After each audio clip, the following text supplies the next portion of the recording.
তাহলে দেখতেই পেলে আমাদের বাড়িতে আরতি চলছে। একদিকে পুরোহিত পুজো করছে, অপরদিকে আরেকজন পুরোহিত যজ্ঞের মন্ত্র পড়ছে। চলো একটু দেখে নিই যজ্ঞটা কিভাবে হচ্ছে।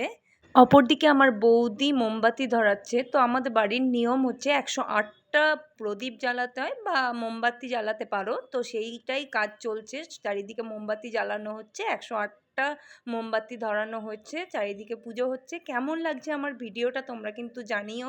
আমি কন্টিনিউ একের পর এক ভিডিও ছাড়ছি, বুঝতে পারছি না তোমাদের কেমন লাগছে, তো আমি একটু ঢং করে নিলাম। আর তোমাদের যদি ভিডিওটা ভালো লেগে থাকে তাহলে লাইক শেয়ার কমেন্ট করতে একদম ভুলো না, বুঝলে?